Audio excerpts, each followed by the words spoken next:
everybody. It is Wednesday, July 15th. We've made it halfway through the month. It is the first episode of the Hardcore Smarks. Thanks for tuning in. We are a collection of know-it-all smart marks who love to talk about their hardcore obsessions, usually wrestling, but we're also going to throw in sports, video games, music, and movies. I'm your host, Zachary, and with me, as always, is this gang of misfits, including Wally 5, Stretch, and J-Bone. Guys, how are we doing today? Good. Another day in paradise. It's Cleveland. Actually, here's a story quick. News 8 reported that Cleveland is the #1 city for stressful living in the United States. Go Cleveland. I know why that is. It's the sadness factory. All right, so since this is the first episode, let's take some time introducing ourselves. So again, I'm Zachary. Since this is mainly a wrestling podcast, I'll talk about my wrestling background, which is almost non-existent. Been basically watching it for roughly 5 or 6 years because I wasn't allowed growing up. It was not allowed in our household. Boo! Boo! Yes, boo, boo. It's fake and it's garbage is basically what I was told growing up. But what got me watching it was just one day, just flipping through the stations, probably on a commercial break from wherever I was watching, and up on the TV comes The Rock. And I'm just like, oh, this is weird. Who's this dude? And then he called someone a jabroni. And that was the funniest thing I had ever heard in my entire life. And I was basically kind of hooked after that, where I was always kind of interested in wrestling, just kind of keeping a track on it. And then kind of fell off through college. Didn't really watch a ton of it then. Just would tune in occasionally. And then basically met Wally at work. And he got me coming over to watch pay-per-views. And then the rest is history. Been watching it kind of with him ever since. So then with that, Wally, where do you come from? Let's see. I'm the oldest person on here, and I started watching it when I was 10, and I've never stopped. So I know a lot of people who cycle, they watch it, they don't. I've never stopped, no matter how bad it's gotten. I've been watching wrestling for almost 35 years. I don't remember exactly what made me start. I was 10. I don't remember why I started. I didn't like watching cartoons, so I'm really glad I found wrestling because I didn't have to watch cartoons anymore. My cartoon watching stopped when I was 10. And it continues through now. I still don't watch cartoons. And I'm not ever going to watch cartoons unless I have a kid. And then it's going to be – I'm going to try to force them out of cartoons as quick as I possibly can. Let's see. I've been to wrestling events with everybody on this podcast. I've been to multiple wrestling events with all of you guys. And it's been fun every time I've went. You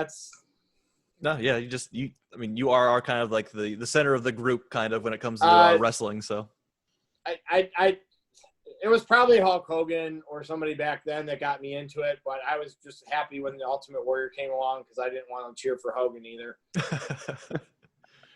I'm going to turn it over to Stretch.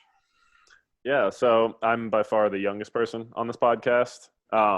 So I sort of grew up watching in the early to mid-2000s, around 2002, 2003, peak of the Ruthless Aggression, right when that started. So I grew up watching, I grew up watching guys like Eddie Guerrero and John Cena when he first started, old school Kurt Angle, Brock's first run.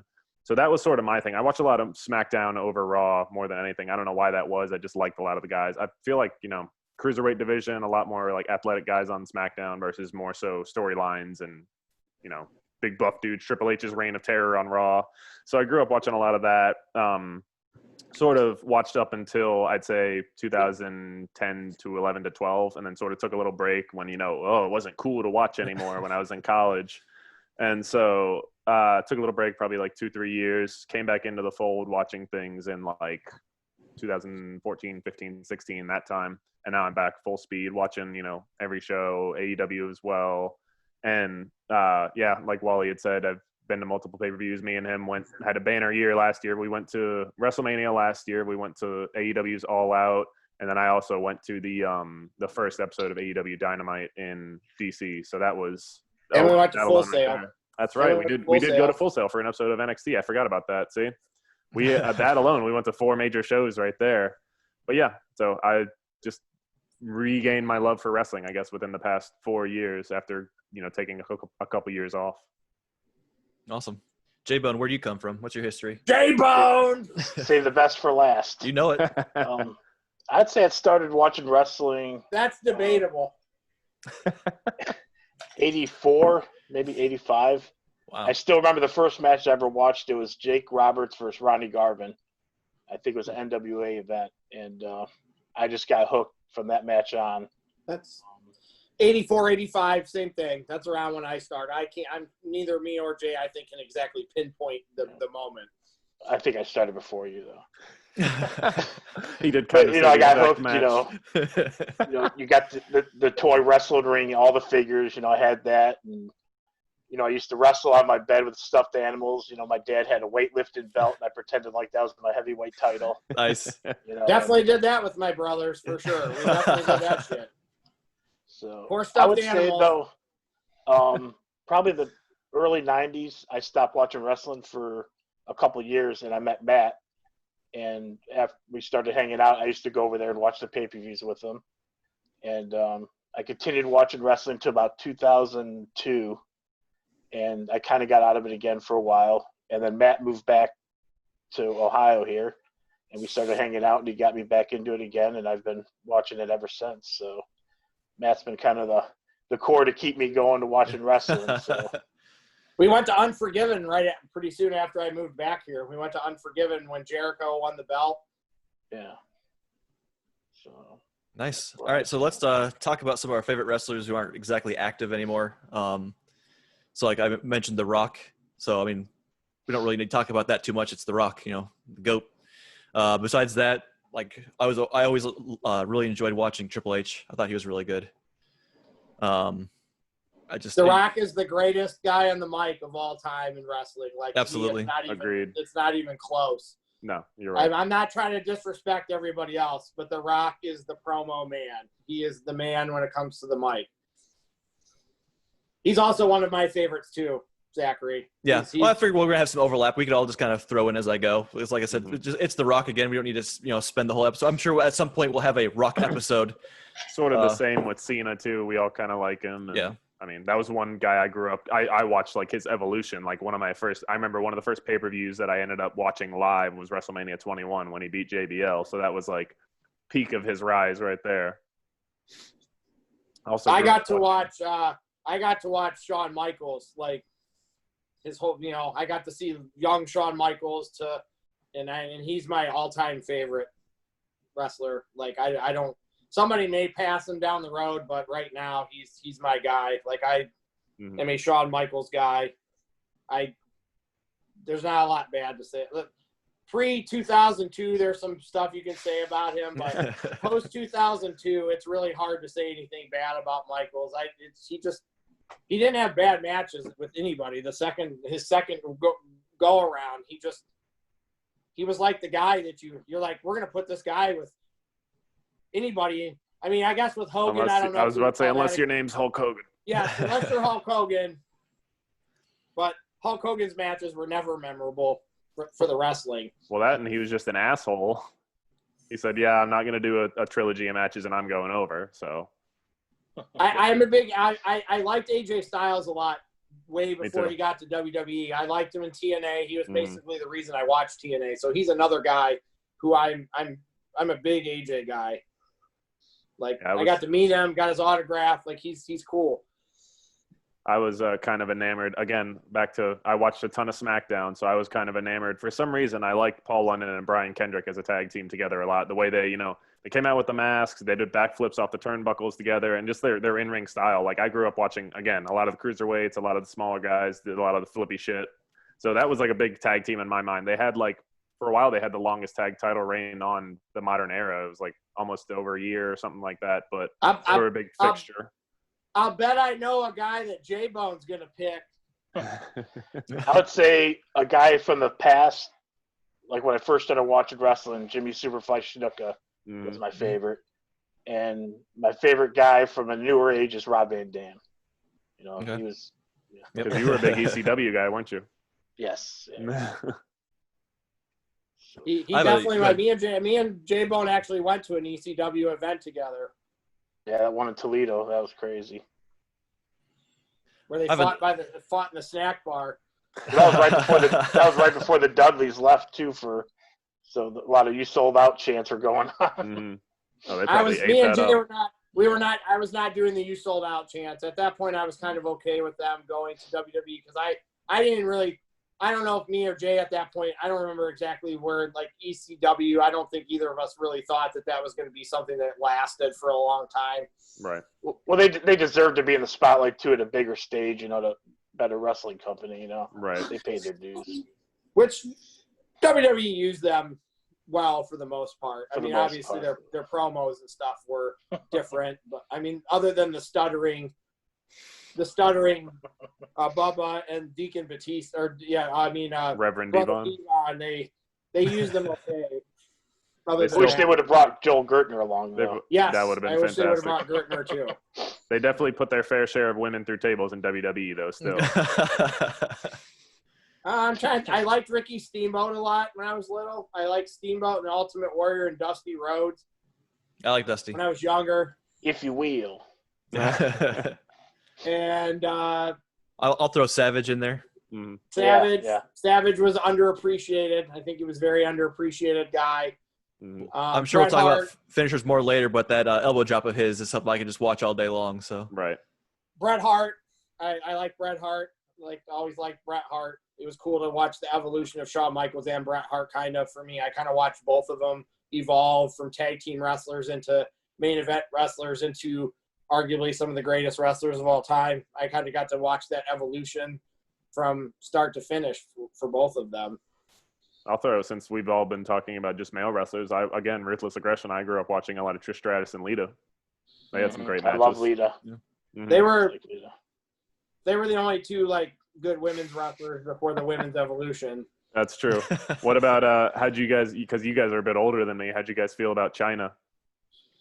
I mean, she fought men. She was. I didn't have a problem with Chyna.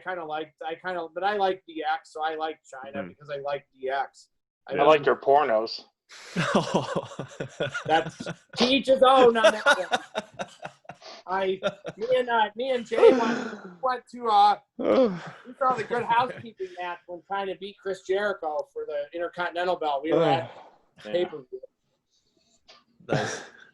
Well, I'll throw another one in there, but I didn't come to him by wrestling, oddly enough. I only discovered him I knew he was a wrestler, but I came to him later and would only appreciate his stuff way after the fact is Roddy Piper. Because I love – great heel. They Live is one of my all-time favorite movies. I love John Carpenter's films, and They Live is amazing. He has probably one of the best street fights in that movie with Keith David. Yep. If you've never seen it, you need to watch it. It's insanely long. It goes way longer than you should. It's almost paced like a wrestling match. It's a brilliant street fight. But I'm sure we'll talk more about wrestling or movies that wrestlers were in or wrestling movies later. But then also another movie that he was in is Hell Comes to Frogtown, which I don't know, Jay Bones maybe seen that one on Shudder, but that's another fantastic movie. So I had appreciation of him as an actor, and then only later did I go back and just love watching him be a heel because he was just goddamn good at it. I really didn't like Piper that much. I can honestly say that I was never he was a good heel, but I never he was I appreciate him, but I never really was a huge Piper guy. He was never one of my favorites.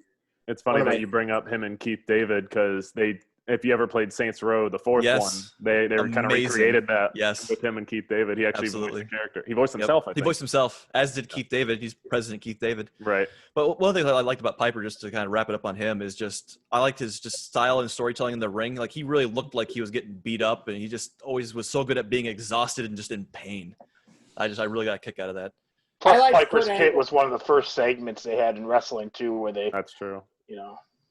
When he smashed the coconut over old Jimmy Snuka's head. Yeah, Eli said something about Stretch said something about Kurt Angle. I like Kurt Angle a lot. Mm-hmm. Matt and I always talk about the Iron Man match on was it on Lesnar. SmackDown with Lesnar? Mm-hmm. Yeah, that was a good match. I mean the match at WrestleMania would have been the best match of all time, arguably, if he doesn't botch the shooting star. If Brock doesn't kill himself. That match was crazy. Setting up to be right one of the best matches of all time, and then he botched the shooting star and kind of took it down a little bit. There's potential we could see something similar tonight with Cage. Mr. Brian Cage could do a top rope maneuver tonight. And I hope he does the moonsault. Mm-hmm. Yes. I love watching those. It's amazing that a guy that size can do something like that. I think we kind of. I'm trying to remember if I'm missing anybody that I really really liked. J-Bone, you got anybody else? There's a lot of people I liked. I guess tag team wise, I'd go with the Dudleys and Legion of Doom. Those are probably my two favorite tag teams. I like the Rock and Roll Express too. I liked LOD and the Dudleys. They were probably. I like the Rockers. Shawn Michaels. I like the Hart Foundation. Like the Harlem Heat. I liked Harlem Heat a lot. I think that's kind of. Stretch, you got anybody else? Just thinking back to more Ruthless Aggression era, I did like a lot of Angle, a lot of Michaels when he came back for his second run after his back injury. One of the first pay-per-views I watched, because my parents, I never was allowed to watch pay-per-views live until WrestleMania 21. So we'd always buy the DVDs. We'd see them in the store or whatever from older pay-per-views. So one of the first pay-per-view DVDs I had was SummerSlam 2002, an event that Wally can speak at because he was at that event live. But one of the matches that was ingrained in my head was Shawn Michaels and Triple H in the non-sanctioned match. And that was one of my favorite matches for a while, just because of the story it told of, him coming back and, after 4 years away and, defeating his former best friend. And, yeah. That's the best. I think that's the best pay-per-view I've ever been to. I would probably go with 02 SummerSlam. That match was fabulous. The debut of Rey Mysterio. I was on the Brock wagon out the gate. So seeing Brock beat The Rock for me The Rock was my favorite wrestler at the time. Seeing that match in person was fun for me and marking out when Brock won. And we, me and the people I went with, we went to that pay-per-view early to make sure we got our Brock Lesnar Here Comes the Pain shirts. I still have that shirt from that event. So I was on the Brock wagon from day one. I liked him. As soon as I saw that guy do the shooting star, I was sold. So that was it for me. Nice. All right. So let's say that the president of wrestling has put you in charge of booking each show, a man and a woman that you can either build the show around or give a push to with who's on the shows now. Basically, who are you going to pick? So let's start with Raw. I want to hear Wally's take on that. For Raw, my woman I'm building around is Sasha. That's easy. That's an easy one for me. I other than Charlotte, I think she's the other woman that is relevant and matters, and she's good at her craft. She's not the best person on the mic ever, but she's a good wrestler. She has really good theme music. I would take her, and this one was tough for me, but I can't hate on KO. So as much as I like Seth Rollins, I have to take Owens on this one. As would I. I think Owens is I think he's a little bit better on the mic than Rollins. Maybe Rollins might be a smidge better in the ring, but I have to go with Owens on that one because I think Owens is really good at a lot of intangible stuff, like his snarkiness and just the way he is in the ring, talking trash to people, and he does stuff that Jericho and only a few guys have really been good at throughout the course of their career. He kind of brings that to the table. So I'm going to go with Owens. Rollins right behind him, but I have to go with Owens on that one. So Owens and Sasha for me on Raw. Yeah, I definitely agree with the Kevin Owens because it's especially if I'm building my own show. It's nothing against Rollins; he's legit one of the greatest wrestlers on TV right now. But some of the best wrestling we've seen was when Kevin Owens was champ with Jericho. Just the magic they were able to make was just. I would like to see some more of that. Just give KO the chance to build and just see what else he can do with either somebody else or even on his own. I just would love to see what he could bring to the table. Go ahead, Stretch. Who are you putting on Raw? What about women, females? Zach? Yeah. In that case, I'll just finish it up then. Of course, Sasha, amazing, but I would actually give a push. I wouldn't necessarily build the show around them, but I would push the Iconics. I'd love to see Peyton Royce, but the Iconics in general. I'd like to see what, with a good push from them. Okay, yeah, so they're attractive. Okay, keep laughing. But I think they're also pretty great in their ring. and I'm generally entertained by them. So I feel like you could do that, and they could have a sort of throwback to like Michelle McCool and Layla, had them both be the women's champion and kind of share the belt. And Yeah. kind I of mean, be that that could annoying work. heel, That's what they remind me of them back then. Yeah. like cool. Yeah. all right, Stretch, go ahead. I was just, again, it's sort of the same deal as what Wally and Zachary had alluded to. We're all fans of Kevin Owens here and Seth Rollins. It was sort of a, which one is better for me? Which one do I like more? Which one is more deserving of a push? They both are. But for me, I feel like you would build a show around Kevin Owens. I mean, he's proven time and time again that he can take any angle you give him and sort of run with it and then make, essentially turn chicken salad out of chicken shit, I guess the analogy is. like that. I mean, when he was pitched the idea of, hey, work with Chris Jericho, I mean, him and Jericho are good friends, but he's probably like, oh man, like maybe I'm more deserving of a push by myself. But, he ran with it. They had great chemistry together. They had great matches. They always, anytime they were on the camera, it was probably the best part of the show, best part of Raw that week. So I think the one thing is Rollins has kind of already had a lot of moments too. Like he's already kind of been that guy. So I think that's part of it for me too. Yeah. Like Rollins has been shined many a time already. He's had plenty of opportunities and he's done his job.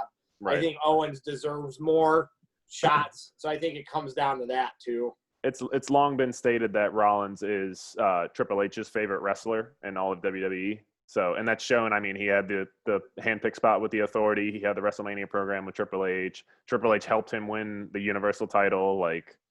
So I think it's kind of proven that, Rollins has been there, but I think give KO some time to shine. And for women on Raw, I'd go with Liv Morgan. That's just something hasn't really been proven yet there with her. I mean, I always kind of liked her in the Riot Squad. I mean, felt like the Riot Squad never really got a fair shake. They're always kind of like the lower tier jobbers of the women's division. Yeah. But now that they're all kind of gone their separate ways, Sarah Logan's not even in wrestling anymore. Ruby Riot's kind of back floating around doing stuff with Bianca Belair for no reason now.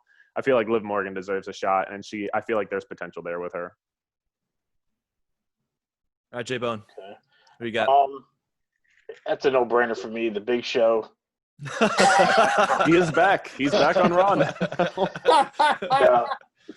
If I'm going by a favorite person, I love Kevin Owens, but I would go with Seth Rollins.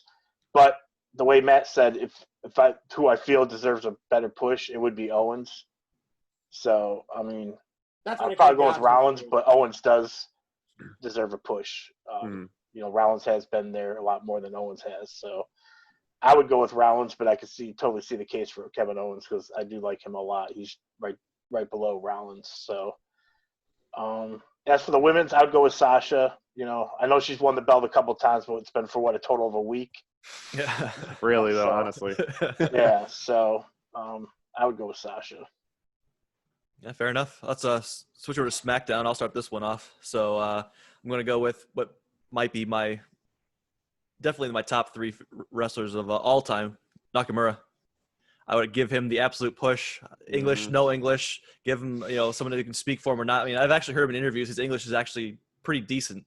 It seems better when he's doing an interview when he's actually on TV. It's just his accent. Like, he's decent at speaking English. He just has such a thick accent. Yeah, but I just think he's just so good in the ring, and I think he's being criminally underused up on the main roster that I would absolutely be putting a belt on him, like main event stuff, pay-per-views, like main event. He has everything. Like, he has all of the intangibles that you would see out of a champion. Like, his charisma is through the roof. His ability for storytelling and just pacing of a match is unparalleled with pretty much any of his peers. And then for my woman, it might be my greatest love in life, Nikki Cross. I know Wally's not surprised by that one, but it's not just a thing just because I love her, but I think she also is her energy is just amazing. Just to play that unhinged lunatic that I think after 2 minutes I would be too tired to continue it, and she can do it for an entire 20 minutes. She's starting to come into her own finally. Yes, she's finally starting to be, I think, the focal point. She's finally becoming more important. Like she should have been 2 years ago. They finally realized the light bulb finally went off. Well, in NXT, it always felt like she was an afterthought with Sanity. Like, you had these three crazy guys, and there's a woman with them too, because why not?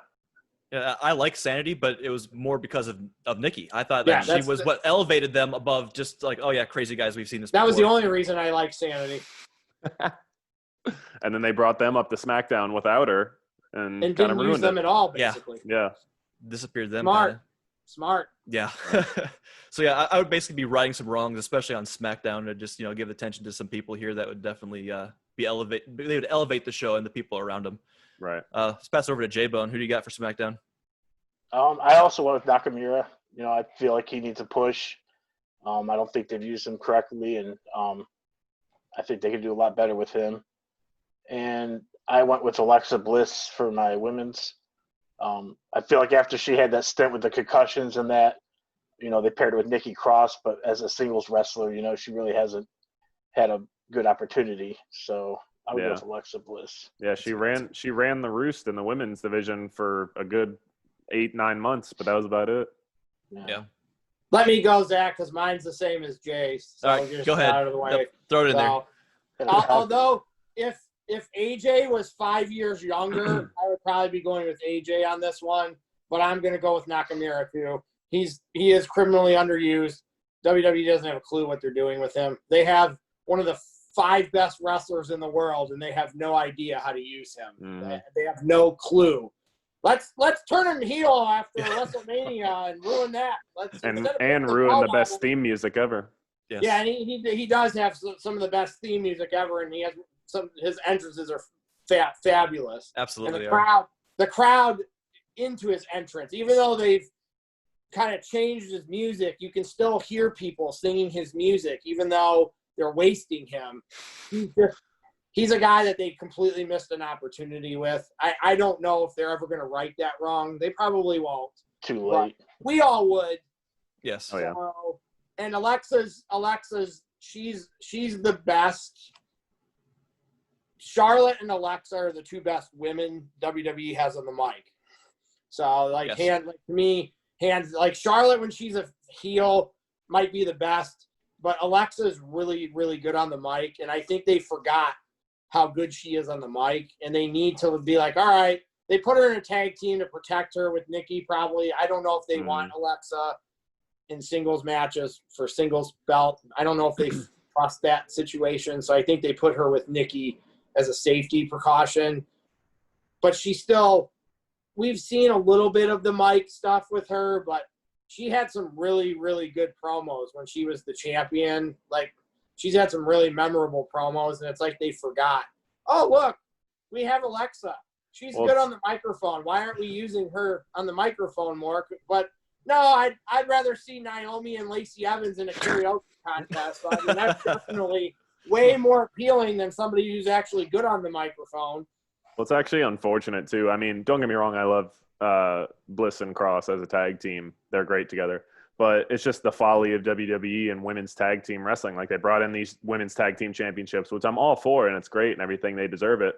But they did that and then realized, oh, shit, we don't have that many, like, actual women's tag teams. Like, we're going to have to start throwing women together into tag teams that really don't make sense, and we're going to kind of throw things at the wall and hope they stick, which it did with Nikki and Bliss. Yes. But now she's stuck there. Like, if they want to disband them, like, you kind of take a really big name women's tag team off the market for those titles. So you can do your SmackDown people now, Stretch. So yeah, I'm gonna kind of echo. I'm gonna add a little something to the men's side that everybody's kind of already touched on Shinsuke, but I'm gonna do you 2 better and raise you Cesaro and Sami Zayn, 3 people that have been lumped together after they've been misused for years now on SmackDown and in WWE entirely. Totally agree. I would say you pick any one of those 3 guys and not necessarily build an entire show around them, but just give them a push and let them show what they're made of. Like, Cesaro is great in the ring, one of the probably strongest guys on the roster, can lift anybody above his head, do any move with anyone. Shinsuke's got charisma for days, can, electrify a crowd with his matches, his entrance, anything. I mean, Sami Zayn, great on the mic. He can turn a crowd face or heel whenever, with his promos. And, I mean, again, WWE doesn't see any of that and says, hey, that'd be a great, tag team with Sami Zayn as a mouthpiece. Like, what the hell, man?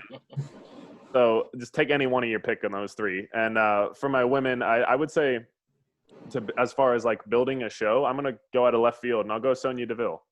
because I feel like she's got legit credibility as an actual like MMA competitor. Sure. She's got appeal to the mainstream media because she's part of the LGBTQ community. So you can do that. She's marketable. She's not bad to look at. She's, actually a credible person in the ring. And I just feel like she has, again, like Liv Morgan, she hasn't gotten a shot yet. So why not see what she can do? That's good. I like her way more than Mandy. She was to me the shining star out of that. She's more credible in the ring than Mandy is. Yeah, just go ahead and take us straight into NXT there, Stretch.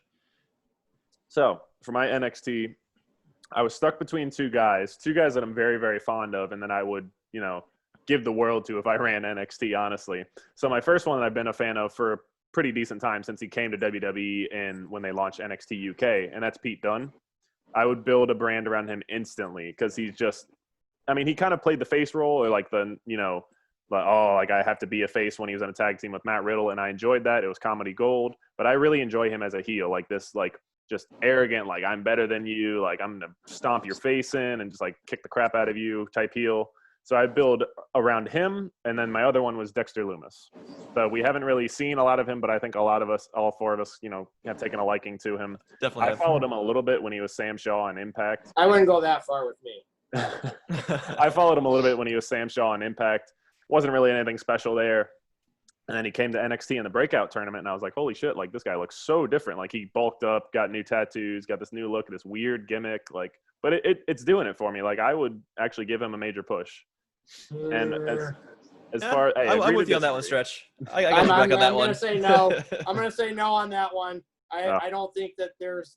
I think he's a flash in the pan to me. So I don't think he's got a lot going on that's potentially going to be there a year from now. I think his gimmick gets old pretty quick, and I don't think he's that great of a wrestler. I haven't seen enough out of him to. I don't think he should have the NXT title.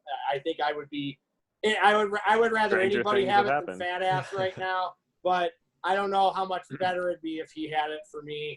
I'm not quite there with him yet. I don't know if I'm ever going to be completely there with him. Yeah, you were kind of that way with Aleister Black, too. I'm not saying Aleister Black is the guy you want to build your show around, but he's definitely showed the staying power. And you also were kind of cool on him, and it kind of seems like the same way with Lumis, in my opinion. I still don't really think Aleister Black's great, though. He hasn't really done anything to impress me yet. He's still kind of just there with good theme music and a good entrance. He's basically Nakamura. But you have to admit he's been in matches that you've enjoyed. You were there when he fought Adam Cole. Yeah, but I like the fact that I got to see Adam Cole. It wasn't I saw Aleister okay, Black. but you saw a good match. Don't be favoritist here. You saw a good match, and it had both those guys in it. It wasn't solely just Adam Cole that made the match great. Probably was for me, but Okay. Some minds can't be changed. Who's the woman that you're gonna put forward there? The woman I was gonna choose.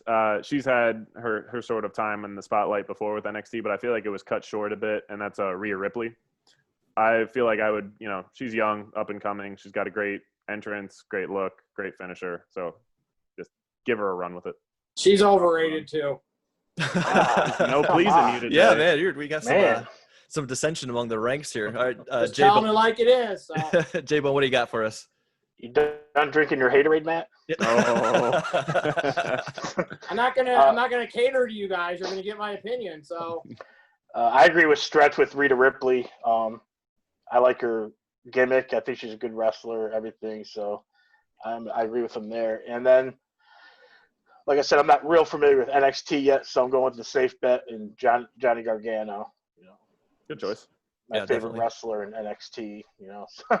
Not really going out on a limb there, but It's a safe choice, though. He's a great worker. yeah. Every match I watch of his, I think usually is great. So I'll go with Gargano. Yeah, let me springboard off that because I'm basically I'll use Gargano, but it's Gargano and Candice. I want the power couple. I want to see how far they can rise together as this cohesive unit. Give them some titles together. Let's just see. As heels, to be fair, as heels, he's so much better. Just cut these promos and these moments they're having at home eating their salads and just these weird cutaways, like with these weird asides. It's all gold. I would just love to give them a huge push and just see where they can elevate the brand. eating dinner with his cup in a piece of glass on the centerpiece of the table. Yeah, there's some weird stuff going on there, but I really got a kick out of it. Mm-hmm. Wally, what do you got for us?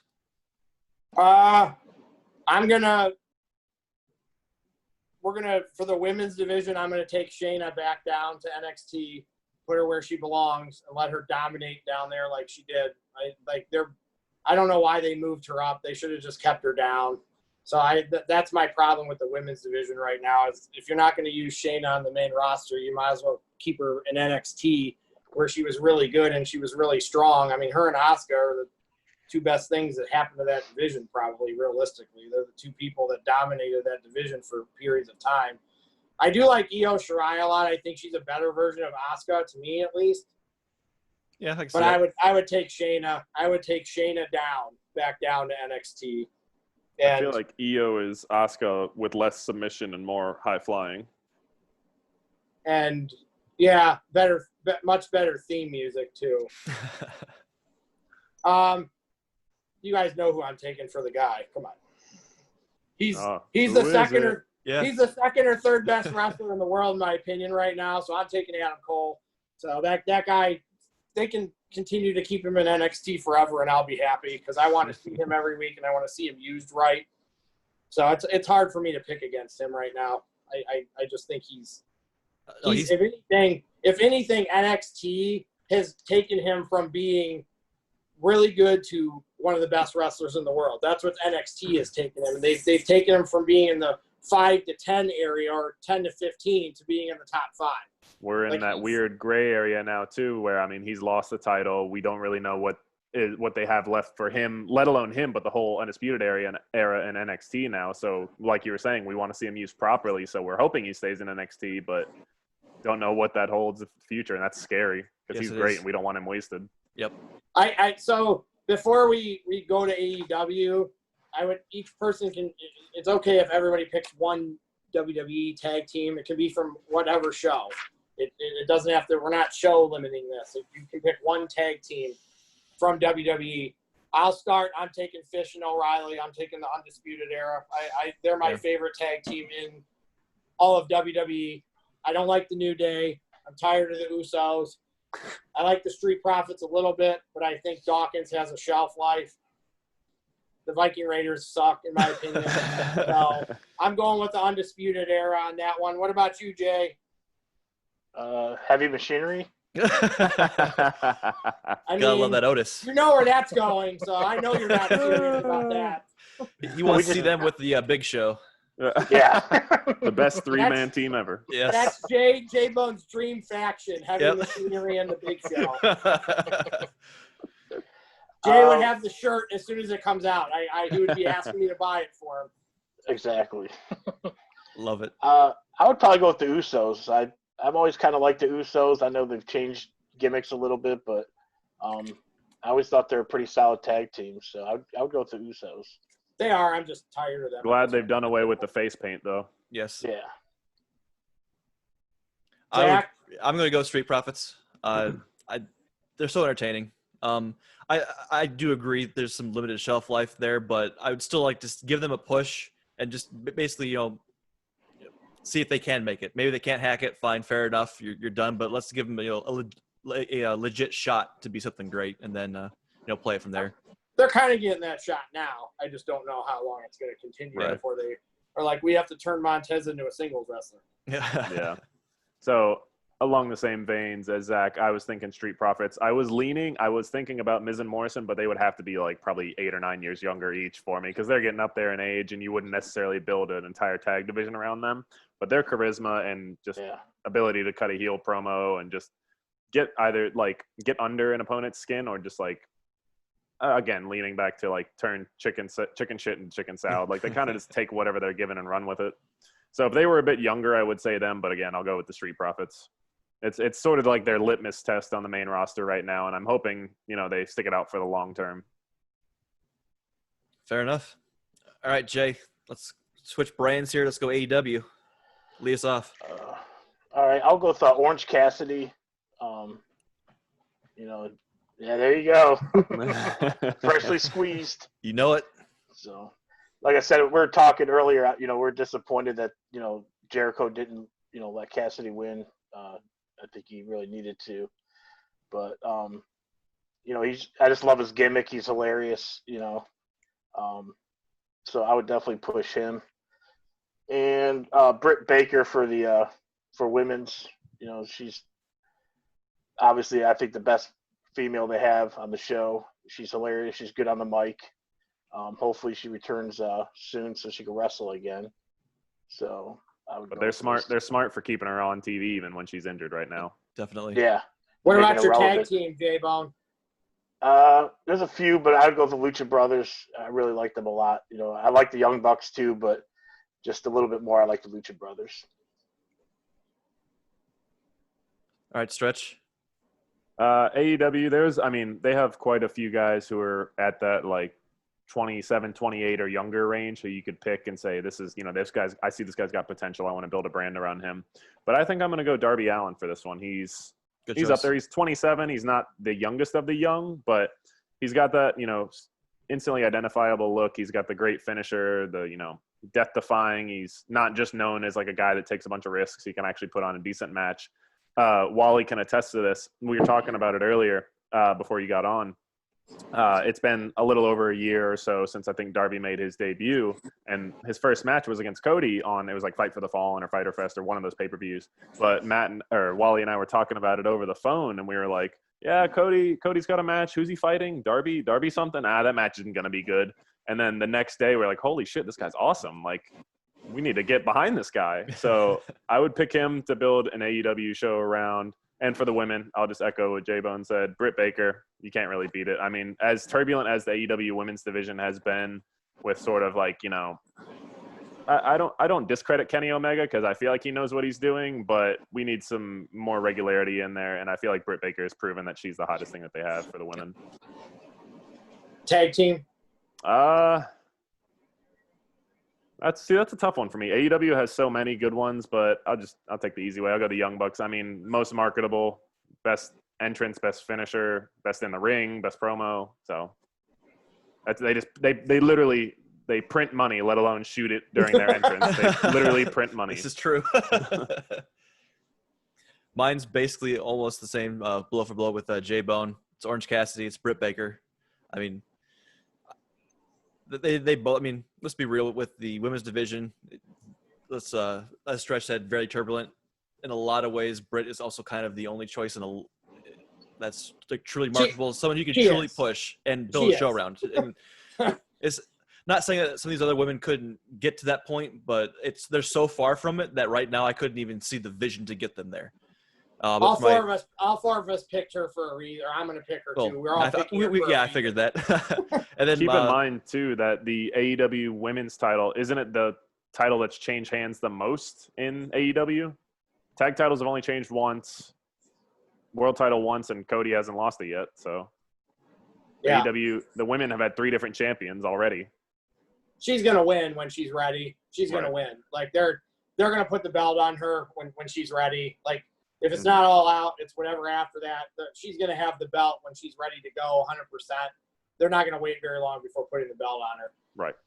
They just kind of realized with her, oh, well, she still needs to get a little bit better in the ring. I'm still not completely behind her in the ring. I think she's still not quite there, but she can get there. Yeah. Like, I don't think it's a huge gap. She can get there. They knew when they rolled the dice with her and said, all right, we're going to turn her heel and we're going to see what happens with her. I think they kind of knew that there was something there. She's definitely got promise in the ring. Zach pointed out earlier on that she is actually trained by Gargano and Candice in the ring. So, for my tag team, then I'm going Private Party. Yeah, I just love them so much, and they have probably the best finisher on TV right now. Singles, tag team, doesn't matter. Gin and juice, it's gold every single time. And just more of that, less of everything else. Best upcoming tag team probably there is. Oh yeah. I think we all can agree. I think we all agree on that. Mm-hmm. Zachary will be bringing my Private Party shirt over to me later this evening. I can't wait. Maybe we'll see it next week on next week's show. I'm just gonna be the elite for me for AEW. Be the elite. No surprise. I can't not pick the Bucks. And really, for like singles wrestling, we haven't even seen Kenny Omega really wrestle as a singles wrestler very much in AEW yet. So like, there's all kinds, and I keep reading that it's about to happen. There's all kinds of stuff there where we haven't even seen him yet. And I think he's the best wrestler in the world. So I have to take the guy who I think is the best. I think they haven't. So really, it's not even just that he needs a push. Like I can literally say that with Kenny Omega at this point. He needs a push. Yeah. Right. Because they're not even really using him. The man who was at one point the PWI 500 #1 wrestler in the world. Well, that's what's about AEW. They got the best tag team and the best wrestler, and they don't have the belts, Yeah. Well, that's what happens. I mean, really, right now, they have the 3 best tag teams, and none of them have the belts. Right. They found a makeshift tag team that works. I mean, that's what you do with Kenny. If you're not going to put him in a singles thing, you put a tag belt on him because then we get to see him all the time.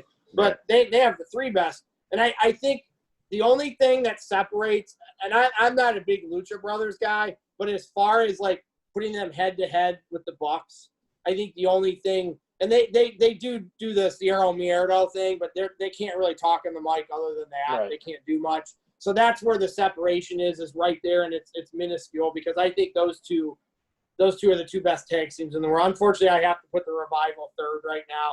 I can't not put the Bucks and the Lucha Brothers 1 and 2 because I don't know how you – if somebody said, okay, maybe the Revival's 2, okay, as long as the Lucha Brothers are 3, I think you're okay.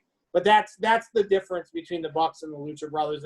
It's the mic stuff because everything else, I like the Lucha Brothers music. I just don't really like Phoenix that much. I like Pentagon, but I'm not a big Phoenix guy. And I've liked the Bucks for years. Like I've liked them since they were Generation Me in Impact. So I've liked them for years. I didn't watch every single match in New Japan and stuff, but I watched enough of them to know how special they are, and they've been the best tag team arguably in the world for 3 or 4 years. They've been in that discussion for quite a while. Right. All right. Let's. And I told you guys I'd pick Britt, so I mean, Britt, she was easy. That's an easy pick for everybody. That's a very easy pick. Yeah. All right. Well, let's change it up a little bit. I think it's time for the snare of the week. So the snare of the week is the part of the show where I throw a random question at the guys. Now, I do give it to them ahead of time because I want them to think about it. I want them to give me a really good answer. There are a couple rules. We can't discuss it. Even I don't know what they're going to say. I don't give advice. Every now and then I'll say, don't pick this because it's way too easy of an answer and I don't even want to see it. If you say it, I'm just going to disqualify you immediately. Second rule, there can't be any repeats. So they have to come up with at least 2 or 3 good choices here. The winner gets bragging rights, and that's about it because I can't afford to actually give them anything. Maybe someday I'll make a belt, but that's probably years away from happening. So it's bragging rights only for now. Maybe if they get real good, we'll figure this out something in the future, or maybe J-Bone can find something around the house to give as a trophy. Anyway, so I'm going to give them some time to present their answer, and then they can debate a little bit, and then I pick a winner. So we did do a practice episode that maybe someday in the far future we will put out there. J-Bone was the champion of that one, so I'm going to give him the champ's advantage. He gets to go first this week. And the scenario is, so this last week on wrestling, we had a train wreck of a karaoke show. It was an abomination. It was a waste of time and a waste of space. It was not entertaining. So now the president of wrestling has decided we're going to put on a talent show, and you're in charge of it. You have to pick yourself and one wrestler, or we could say a group of wrestlers, to present a talent or a show, music or otherwise, to actually truly entertain the people in these trying times. So, J-Bone, what do you have for us? Well, this was kind of last minute for me, but I'm going to go with Elias because, he's got skills on the guitar. Almost back of the pick him. It kind of looks like yeah. Oh. Now would that backfire on you because Elias is known for having a history of pissing people off on the guitar? Yeah, it depends. I guess he'd have to be in his face. Yeah. As long as he's not in Seattle with Kevin Owens. Yeah. Okay. One of the greatest segments of all time. Yes. I'd go with Elias because he has a little bit of comedy which he can bring along with his guitar, so he can mix it up a little bit. And there'll definitely be some entertainment there. Like I said, J-Bone, I see your favorite wrestler, Sonny Kiss, in the ring right now. Oh, is that match first?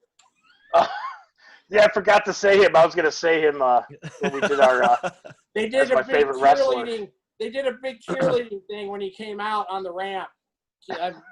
Get excited now. Yeah, I told Matt I was going to pick him for my wrestler, so I guess I forgot all about it. Nice. All right, Stretch, who do Anyways. you have?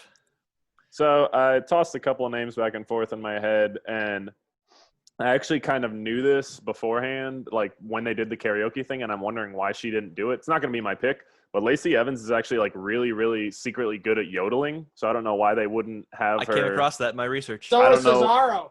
I don't know why they wouldn't have Lacey yodel. I know it was, just made to make them all look bad. So I don't know why they would do that, why they wouldn't have that.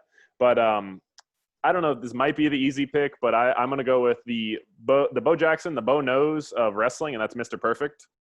He's perfect at everything he does. So you put him up there and whatever you want him to do, he's perfect. I actually went on YouTube and watched all the old vignettes of him. Yeah, And he I remember all those. had one doing baseball, golf, ping pong, horseshoes, bowling, hockey, basketball, chess, and he's just perfect at everything. And let alone when he came to the ring, he would throw his towel and do cool shit with that. He'd spit his gum in the air and smack it. Yeah. So why not? He's perfect at everything. His name is literally Mr. Perfect. So I would have him in the ring, and I don't even have to tell him what to do. He's going to tell me what to do. And it's going to be All right, fair enough. I like it. Wally, what do you got for us? I'm going to go with Bray Wyatt because he can do a puppet show. Okay. That's a good one. I'm going to go with Bray Wyatt. I tossed a couple of ideas around, but I'm going to go with Bray Wyatt on that because he can do a puppet show, and that's not something you're going to see out of everybody. I don't know how great the puppet show is going to be, but I'm going to go with Bray Wyatt because like Dark and Twisted Sister Abigail style, like a weird mutant whatever. Punch and Judy. I don't know what our audience is. Zachary, if it's kids, you're fucked. No, it's like it's on TV. It's gonna. I almost picked Doink the Clown. All right. The only thing about crossfire here. The only thing about Mr. Perfect is I'm sure it took 18 takes to do all that shit correctly. Oh, for sure. So it's not like he could just get out there and do that on call. This is wrestling, though. What we see is what we get. We're about to get CG, so this is true. Yeah, we're about to get a CG eyeball coming out of somebody's head on Sunday. There's my favorite wrestler currently in the ring. Thank you. The only quips I have with the other picks so far would be again with J Bones, with Elias. Some of his best work on the guitar was as a heel, so I don't know how much cheering you'd get if he sits on the stage, taking digs at people. And again with Wally's, I don't know. Puppet show again. He said he doesn't know how good it would be, and for the audience, wrestling is primarily geared towards children. Let's be honest. So if you have a puppet show with dark and twisted puppets up there, you don't know what kind of reaction you're gonna get. Mr. Perfect's probably the dumbest answer I've ever heard. Oh, there we go. Okay, give me evidence for it then. I gave my evidence for it. Like I said, you would have to do 15 takes for him to make. But again, we're in wrestling. What you see is what you get. This is tough this week. Mine was just I was trying to be creative. That's all I was trying to do. I didn't really want to pick him, but I couldn't think of anything. Zachary, if you had to throw a hat in the ring. Oh, see, I didn't think of an answer for myself.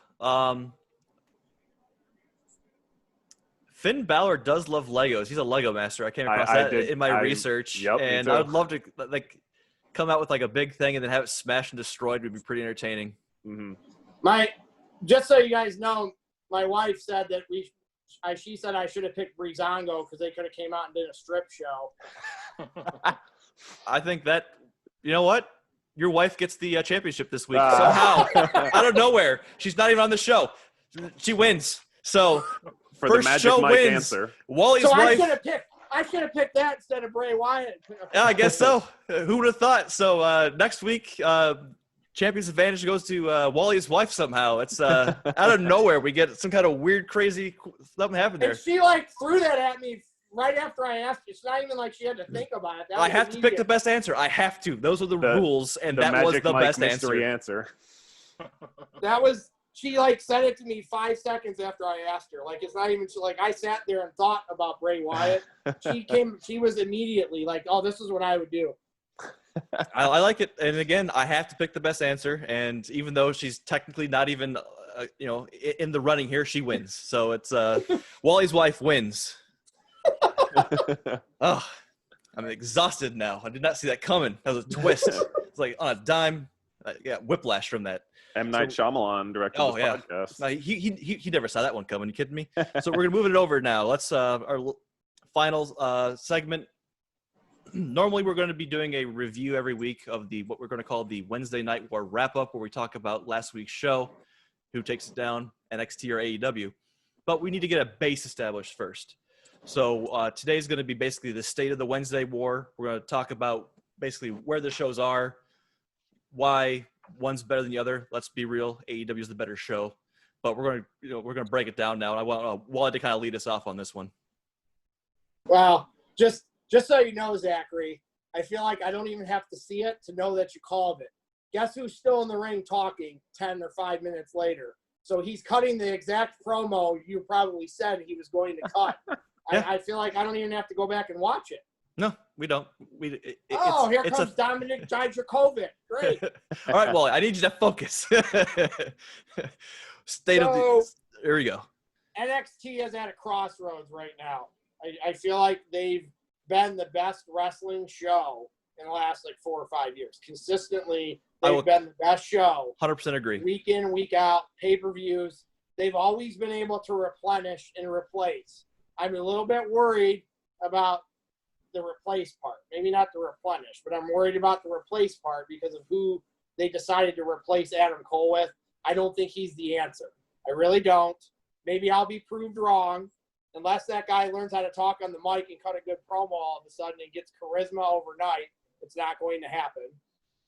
So I think that they are at a crossroads, whether they move undisputed. If they move undisputed to off NXT, I really think they're at a crossroads because that group has carried that company for 3 years at least. 2 or 3 years they've been carrying that company. I'm not taking anything away from Gargano and Ciampa and the other great guys they have, but Undisputed Era, in some way, shape, or form, somebody in that faction's had a belt for almost that whole time between tag team titles. Somebody's had one of the titles.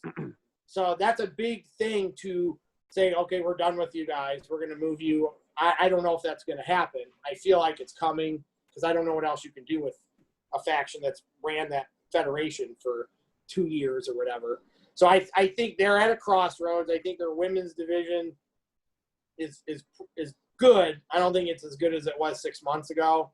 I think that their top 5 is good. I think after that, they're in trouble. Their replenished people are not good. But at this point, you could have one woman wrestler that's good, and you'd be as good as AEW's women's division right now. So it's not like that's a huge mountain. It's not like they have to worry about the women's division and AEW catching them anytime soon because it's not going to happen. Well, AEW probably this year, I will say, has been the better show overall. If you would have asked me in January, I probably would have given NXT the edge at that point. But this calendar year, I would say AEW has been the best. They've done better during the COVID. Well, that's exactly what I was going to say is that COVID era AEW feels like a regular wrestling show. Audience, no audience. If you could take away the audience of both shows, I don't know if I could identify AEW now versus AEW before COVID. It feels the same. Right. NXT feels like NXT plus COVID. I mean, that's the same thing with any of the WWE shows. You could, again, if you could remove the wrestling from any NXT show, do which one was COVID, which one wasn't, you can 100% tell which one was in the COVID era. Everything feels different. The storytelling, it's like WWE really doesn't know what to do. They're trapped in this COVID area. I mean, sure, some of them, some of their talent's not showing up for very good reasons, but AEW takes the point in this category because every week they're still putting on a show that you could put. Doesn't matter what's going on in the world. It's wrestling. Yeah, and I'll piggyback off of that a bit. Like you said, both companies have people that aren't showing up for very, very valid reasons. They might be immunocompromised. They might not. They might fear contagion. But I feel like AEW is doing a way better job of making do with the people that they do have. It goes back to what we were talking about earlier with Cesaro, Shinsuke, and Sami Zayn. Sami Zayn is staying at home, but you still have Cesaro and Shinsuke, and WWE is not knowing what the hell to do with these great talents that are sitting in the palm of their hands while AEW is making, great matches with people, anybody they have, like making great matches. And like, again, AEW has the better younger core of talent. I mean, NXT, like Wally said, is at a crossroads. We don't know. It's uncertain with the Undisputed Era, and Keith Lee is very unproven. As Wally has proven, he doesn't like Keith Lee. So it's just a very uncertain time for NXT, and I feel like AEW is pushing forward full stop. Like, and we don't know. We really don't know what with Karrion Kross. We don't know a lot with him yet either. Yes, he looks cool, and the gimmick is cool. Yep. But if you go in the ring and end up resembling the Big Show, then like it kind of ruins some of that. So like they haven't shown us a lot yet. We need to see we need to see something other than a squash match. We need to see what kind of legs he has. Yeah, aside from the Ciampa match, we really haven't seen anything from him. And that was still a squash match to some degree. He didn't do – it's not like he dug into his repertoire and showed us a whole bunch of moves. We got bare minimum there. So that worries me a little bit. Either they're not going to let him be himself, be the other version of himself that was in other federations. They're going to water him down some in the ring, and then that's going to take away from him being like – the guy they want him to be. Like, if you want this guy to be this badass, then he better be able to wrestle. In WWE, it doesn't matter. Otis won the Money in the Bank. It doesn't matter if you can wrestle there. Apparently, if the fans think you're cool, even if you're a fat slob, apparently it doesn't matter as much there. So in here, generally you have to wrestle. Despite my disliking of Keith Lee, I will at least give him the fact that he can wrestle to some degree. Sure, of course. He's just lacking in all the other areas, in my opinion. So, and he's not Kevin Owens, and Kevin Owens is the fat guy that can wrestle, that can talk on the mic, that has charisma. So he's the anti-Kevin Owens at this point, is the way I see him. What do you think, Jay? I probably have to pass on this question because I just started watching NXT, a week or two ago, so I can't really make a fair assumption. So I'm gonna decline. I mean, fair enough. AEW is I do enjoy it. I do enjoy it week to week, especially now, like during the COVID, in my mind, they've gotten more points. Yeah, AEW has done a good job. I don't care about the ratings. I have my own rating system in my life. We're going to have our own Wednesday Night War segment, and that's going to be what matters to me more than the ratings. And because we're all watching the shows, and you're going to get the right kind of perspective from four of us who are going to watch the show and say, hey, this show is better this week because of this. Because this match, even if the best match was on one show, it doesn't mean the show from start to finish was great. And I'm worried about NXT right now because they don't have a bunch of people right now where I'm like, I just have to watch this show from start to finish. They've got some people that I'm a little bit worried about. Not some people that you guys like that I'm not sold on yet. So I'm worried about Dexter Lumis a little bit. Like I said, I think he has a shelf life. I don't know where a year from now if he's going to be doing that shtick. We'll see. I think it's going to get stale. It might get stale faster for me than the rest of you guys. And I don't know. I don't know about Rhea. I liked Rhea at first, and then I don't know what happened with her. I think her screaming in the ring with Charlotte at WrestleMania had a little bit to do. I think that worked. I didn't like that. Let the record show that Wally also holds a grudge against Rhea because she's the one that beat Shayna. She is, but I still, the screaming in that match bothered me, and I don't know if I don't even think they're confident enough in her yet because they already took the belt off her and put it on somebody else because I don't even know how much they are convinced that she was the person because I thought she was about to get the keys to the castle. I thought she was going to beat Charlotte, and they had everything tailor-made for her, just like I thought Shayna was going to go up to the main roster and get the keys to the castle there. They kind of fucked Shayna and Rhea both, and I don't know really why. Like, I just because I don't love Rhea, I don't understand why they did what they did. I was glad Charlotte won, but I don't know why. I don't know what the reasoning was, and now all of a sudden I like Io better, but I don't necessarily know why they did. I don't know if something happened where they backed off and said, okay, maybe she's not. Vince McMahon happened. He got always bored happens. of playing with those toys and wanted to move to something else. So I don't know where it is with her. I mean, I think she can be entertaining. She can talk at least. I mean, she's not great on the mic, but we can understand her when she talks and stuff. So I just don't know what happened. It was a weird sequence with her her and Shayna both. I don't know what happened. The wheels came off for both of them all of a sudden, and I don't know why. Yeah, fair enough. Stretch, you got any other thoughts? No, I'm just kind of echoing off of what Wally said. It's kind of a shame that we have to see yet another NXT talent. I mean, multiple NXT talents kind of show promise and come up through the ranks and everything, and then either go to the main roster or have a prominent match with the main roster personnel and then be watered down, washed away, and then what are we left with? A shell of what they once were. Yeah. So I would say right now NXT's women's division wins. I would say the men's division is a push. And I would say that AEW's tag team division crushes. Oh, for sure. NXT's tag team division. Far Tied and with away. that, but still over, like, as a package, though, I'm still going to give the edge to AEW. This year. I said this year. Yes, specifically. I'm even going to go just since, let's say, March with COVID. I will, just start then. In the COVID era, I give AEW the edge. I'm saying this year. I'm saying starting in January, I give the edge to them because the pay-per-view, Revolution was the best pay-per-view I think I've seen this year. So that was better.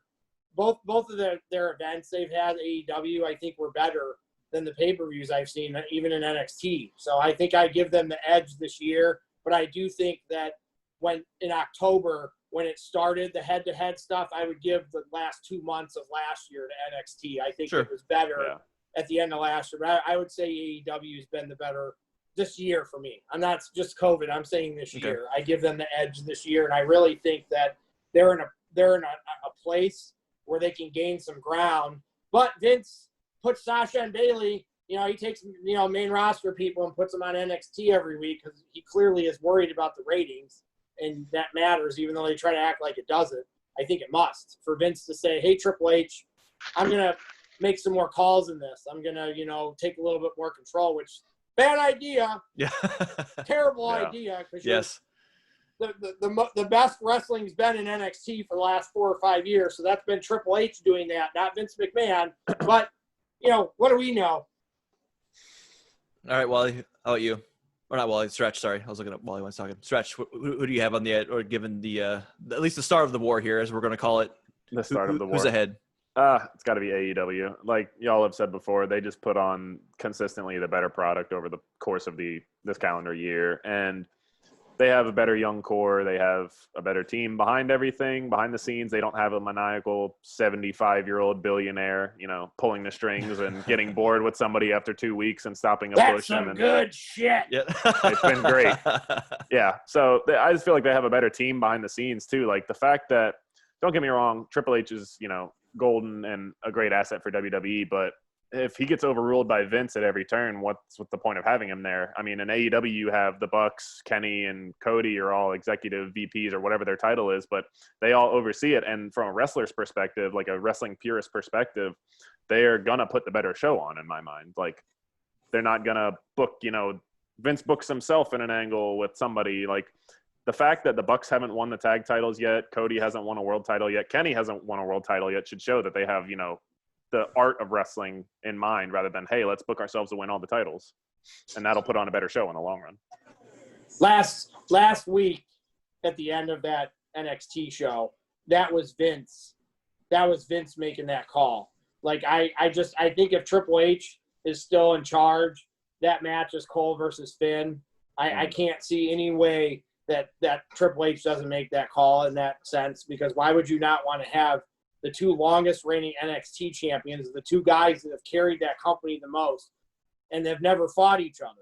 Why would that not be your match? That's a takeover main event right there. Yeah. NXT show of the year, so Wednesday night. Why would that not be your match unless you're worried about ratings or worried about something other bullshit than the actual wrestling? As a wrestling purist, I wanted to see Adam Cole fight Finn Balor because that makes the most sense wrestling wise. We never saw it, and it was just as soon as Eli's or Stretch's prediction came true, I'm like, this is Vince calling the shots and doing, we need ratings, we need this, we need that. Yep. And they ruined something there that could have been. Adam Cole and Keith Lee I didn't watch it. Stretch told me it was run of the mill, not a match of the year. Yeah, nothing to write home about. Cole and Balor probably would have been a 4.5 or 5-star classic I can't see it not happening. There's so much backstory you could tell there too. Like 2 former leaders of the Bullet Club, the 2 longest reigning NXT champions, like 2 badass dudes like on the mic. You could have great promos with those guys, but all for naught. Yeah. They missed an opportunity, and that was just – I'm just pointing out that I think Vince was calling the shots on that one, not Triple H. I definitely see that. I look forward to maybe in the future revisiting this when J-Bone has a little bit more NXT experience under his belt and getting his hot take on all this. So we're going to kind of move towards wrapping it up here. Kind of one I more got wrap like up. 5% battery, so I might flake out of you guys here. All right. Well, then, J-Bone, do you want to do your quick send out then that you wanted to do? Yeah, for any subscribers out there who subscribes tonight will get a free Elmer's glue stick. So Yeah, so one random person who Subscribe. likes, comments, and subscribes will get a glue stick directly from J-Bone. Look at that. Is that used or Wonderful. brand new? brand new. It's even brand new. All right, so yeah, just definitely do that. Make J-Bone happy. Like, comment, subscribe. Stretch though. Let's you are our crystal ball. Let's give me something about the cage match. We're gonna throw a softball out there. Cage is taking that title tonight. I agree. Moxley's time is over. Like I think we all agree that Moxley is great, but as Wally has alluded, Moxley doesn't need that title anymore. Cage is the hottest thing they have going right now. Yeah, I think it's going to be a pretty good match. But Cage is taking that title. He's going to be the FTW and the AEW world. And I think we're going to see. I think we're going to see a lot out of Cage tonight. I think they want to showcase him tonight. Mm-hmm. Whereas once again with Karrion Kross, they've had chances to showcase him, and they've chose to push the envelope a little, push it back, and that just worries me from a wrestling perspective. I don't think they're necessarily hiding like Pandora's box or a golden treasure. I'm afraid they're hiding shit. I'll add something a little further to the prediction we kind of talked about earlier. I think we're going to see some crazy shit off the top rope from Cage tonight. Well, we can definitely hope for that. That's good wrestling. All right, so do you have any final thoughts tonight? No, this was fun. Perfect. Looking forward to the next one. Oh yeah, definitely. We'll be doing another episode here pretty soon for you guys next week. We'll do another. We'll do our first Wednesday Night War wrap up. We'll see if Stretch was right on his prediction. We'll see if Cage walks away with a double champion belt there. Thanks guys for tuning in. We will definitely see you guys next week. Thanks a bunch. And Adam Cole, baby. Adam Cole, baby. And if you find yourself pinned, keep kicking out on that 2 count. See you guys later.